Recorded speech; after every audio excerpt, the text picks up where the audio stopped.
Olá pessoal, hoje a gente vai ver aí mais uma estratégia para análise de redes, ok? Para análise, identificação aí, por exemplo, em análise de redes sociais ou mesmo em questão de malhas logísticas ou redes de computadores, que seria a centralidade de proximidade.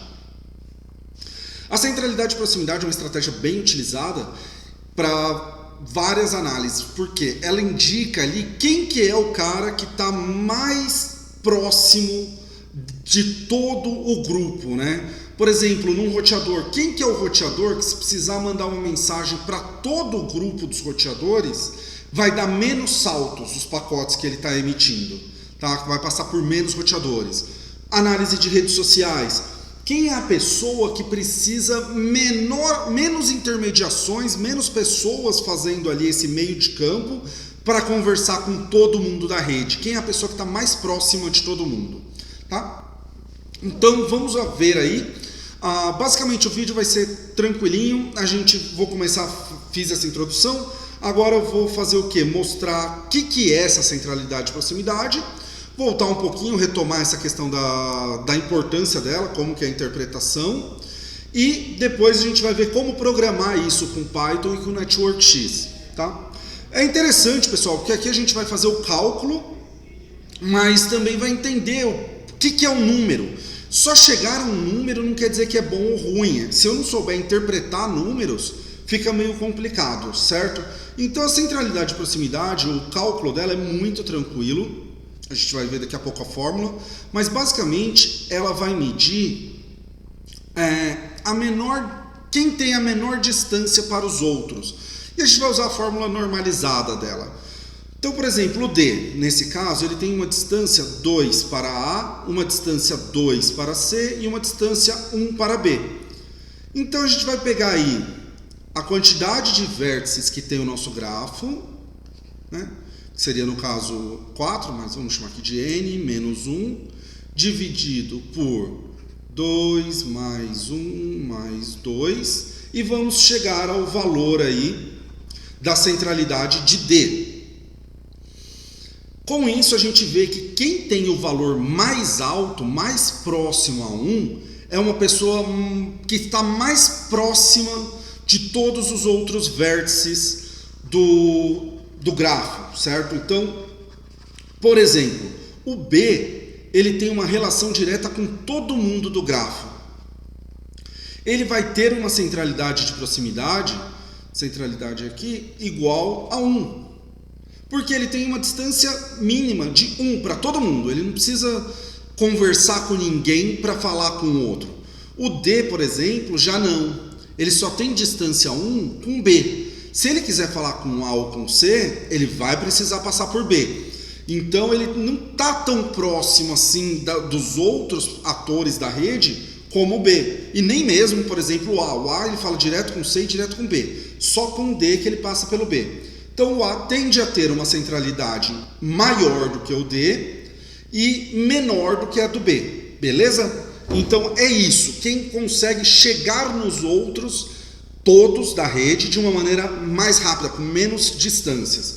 Por isso que é centralidade de proximidade, quem está mais próximo, olhando aí como centralidade, tá? Então vamos olhar a fórmula disso aqui.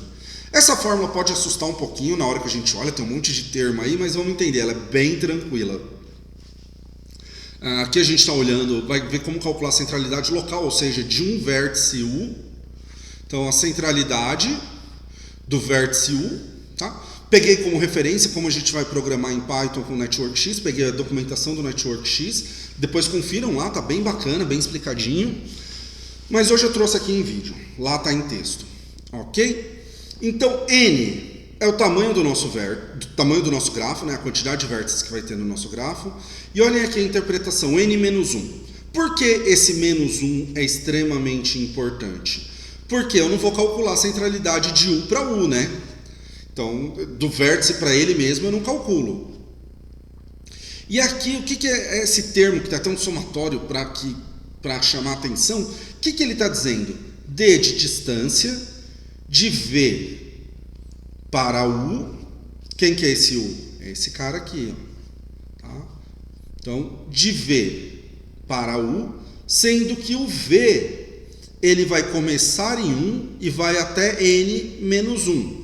Por que n menos 1? Porque ele não vai calcular a distância de U para U, certo? Igualmente aqui em cima. Então, esses n menos 1 estão indicando para todos, menos o U que eu estou calculando. Então, nada mais é do que eu vou fazer o somatório de todas as distâncias de U para V, que seria sendo V todos os vértices do meu grafo, menos o próprio U. Na hora que a gente aplica a fórmula fica menos confuso. O que eu recomendo? Eu vou fazer o cálculo com essa fórmula aqui, aí a gente olha ela de novo nos detalhes, tá? A gente vai substituir os termos por valores, aí fica mais fácil.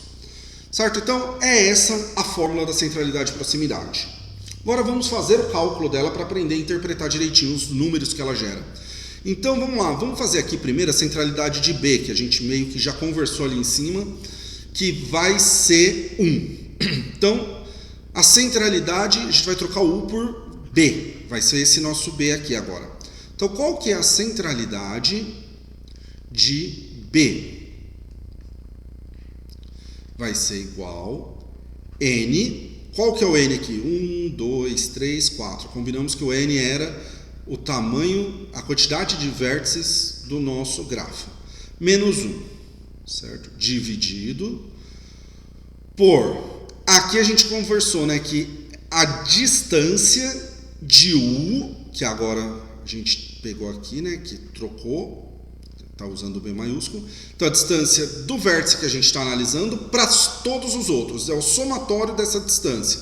Somatório dessa distância do vértice que estamos analisando para todos os outros, excluindo o próprio vértice. Todos os outros, tá? Então, a distância de B para A vai ser 1. Mais distância de C para B, B para C, né? 1. Mais B para D, 1 de novo. Tá? Então, o que vai ser igual? 4 menos 1, 3. 1 mais 1, 2. Mais 1, 3. O que temos aqui... Opa! Vamos colocar aqui embaixo, só para ficar mais visível. 4 menos 1... 1 mais 1 mais 1, então 3 por 3, que vai ser igual a 1, beleza? Então a gente viu, centralidade de proximidade de B é 1, porque ele tem uma distância mínima de 1 para todo mundo. É a menor distância possível. Ok?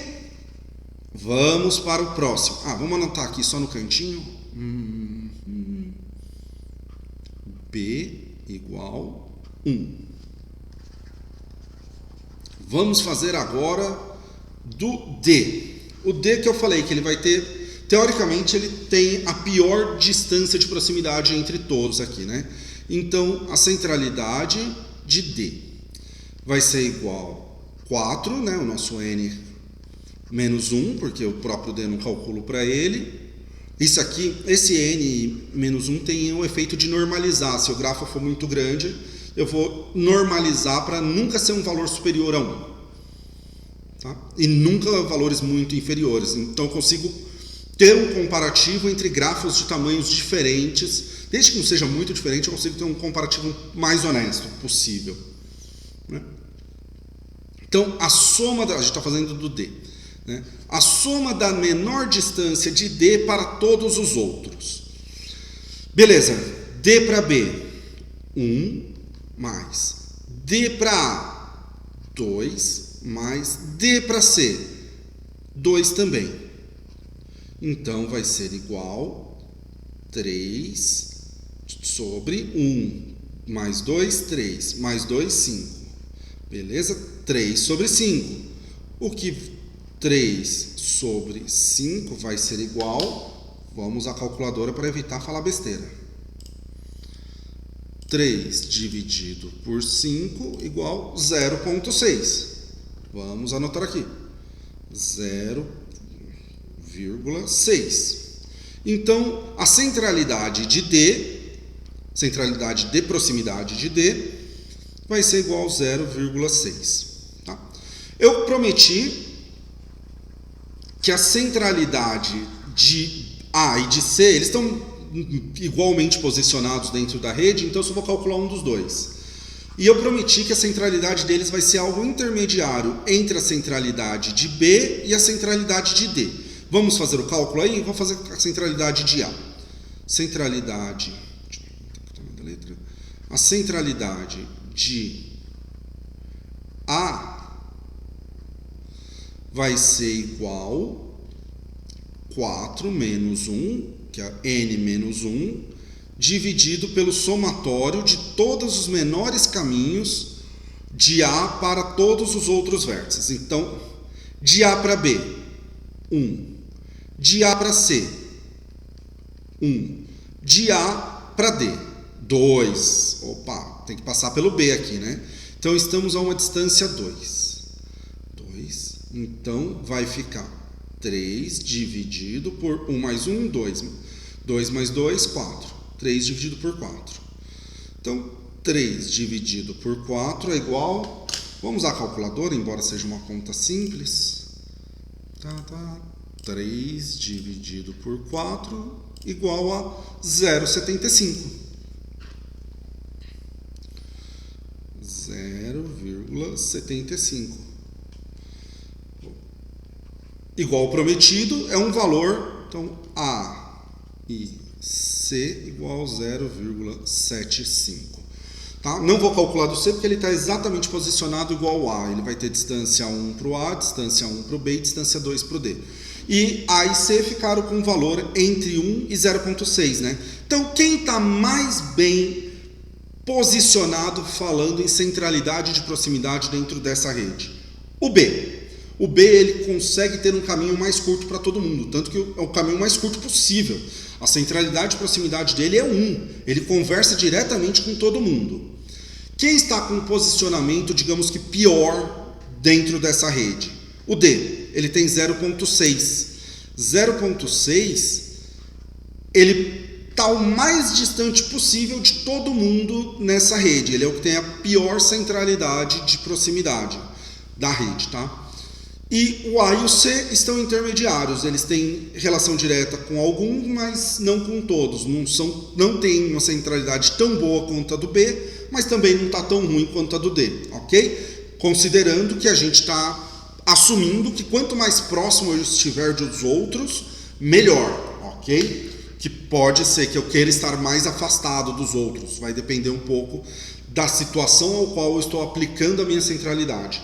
Certo, bacana, fizemos aí, agora vamos programar isso em Python. É um código bem tranquilo. Vamos lá, né? Eu vou fazer da maneira mais otimizada. Lembrando, pessoal, tem mini curso de grafos, tem esse aqui está fazendo parte do mini curso de análise de redes sociais com NetworkX e Python. Mas tem um mini curso de grafos, tem um mini curso de Python. Alguns pontos eu pulo porque já tenho em outros vídeos aí, para a gente economizar, deixar o vídeo o mais curto possível. Tá? Então eu vou criar aqui um grafo. Mas eu também tento sempre fazer a coisa o mais automático possível. E o mais completo. Aqui pode ver, só de eu inserir um nx.graph, ele já entendeu que eu queria usar a biblioteca NetworkX. Então o PyCharm está bem espertinho, tá? Agora eu vou adicionar aqui, eu já vou adicionar direto as arestas, porque uma aresta é uma relação entre dois vértices. O NetworkX ele já entende que se eu adiciono uma aresta, eu quero que os dois vértices que essa aresta está relacionando existam. Então eu nem vou criar os vértices, eu vou deixar ele criar automático aqui, tá? E vou criar já direto aqui como um vetor, como uma lista, né? Já vou passar a lista das arestas que eu quero para a gente ser o mais rápido possível. Ok, isso aqui eu preciso. Então, o primeiro elemento da minha lista será A e B. Então eu estou passando aqui uma relação, vamos só entender. Do conjunto de arestas, tá? Então abro esse parêntese aqui, fecho aqui, indicando que eu vou passar um conjunto. Aqui. Agora eu abro esses colchetes, indicando que começo da minha lista, fim da minha lista. E agora eu vou passar dentro dessa lista os elementos. Elemento AB que eu vou definir, vou colocar entre parênteses o AB, porque ele é um elemento de aresta que é composto por dois vértices, tá? Então, um elemento que é composto por duas coisas. Então, é isso que eu estou fazendo aqui. Beleza? Falei, tem outros vídeos que eu explico isso com mais detalhes, mas só para a gente conseguir entender todo o processo. Agora eu vou criar... Eu estou criando exatamente aquele grafo que a gente fez ali as contas, porque eu quero validar que a conta que a gente fez junto ali está correta. Vou criar o vértice B, vou criar o vértice C e a última aresta que a gente cria é a aresta de B para D. Ops. Ok. Então, criamos. Agora a gente vai... Vamos plotar esse grafo. Vai. Vamos colocar aqui o matplotlib. Opa. Import matplotlib.pyplot ASPLT, beleza. E vamos dar um nx.draw. Quero passar o grafo G e quero ele with labels. Vou dar um true aqui porque eu quero que ele me mostre os labels. E uma vez feito isso, eu vou dar um plt.show. Ok. Vamos lá, ele vai processar um pouquinho. E tá aqui. Vejam, tem a mesma cara, o grafo, né? A, C... Opa, não, tá certo. A, C aqui nas mais intermediários, o B como mais central e o D um pouco mais afastado. Bacana. Tá? Só por frescura minha, colocar aqui um title para a gente poder ter um rótulo lá no nosso grafo dele aparecer, me incomodou. Visualização do grafo. Pronto, bacana. Então agora, processo hiper simples. A gente vai fazer um centralidade. Vamos colocar aqui. Lista, centralidade, proximidade. Então a gente vai criar aqui uma lista. Não, nem vou, já vou passar esse passo. E nele eu vou colocar ponto nx.closeness. Closeness centrality. Aqui, opa, centrality. Já tem a função pronta. Em inglês, centralidade e proximidade seria closeness centrality. Tá? Então, aqui essa lista já vai receber. Vamos fazer o print dessa lista. Fazer um print e... Não, esse é só por garantia. E aqui a gente tem lista de centralidade e proximidade. Bacana.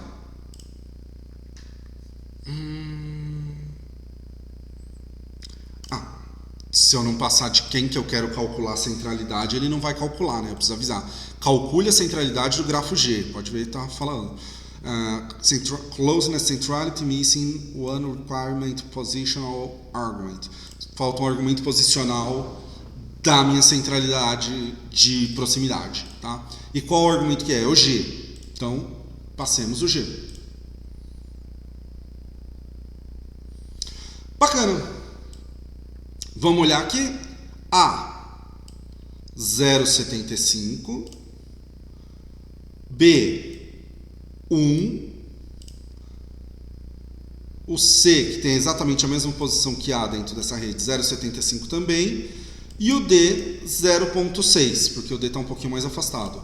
Exatamente igual a gente fez aqui no nosso cálculo, né? B1, D 0,6, A e C 0,75. Foi o mesmo que fizemos aqui com Python. Beleza? Então é isso aí, pessoal. Tá aí a programação do como fazer a centralidade e proximidade. A gente viu como calcular na mão a centralidade e proximidade. Isso nos amplia a compreensão do como interpretar esses dados. Tá? Bacana, muito obrigado aí, pessoal. Até mais.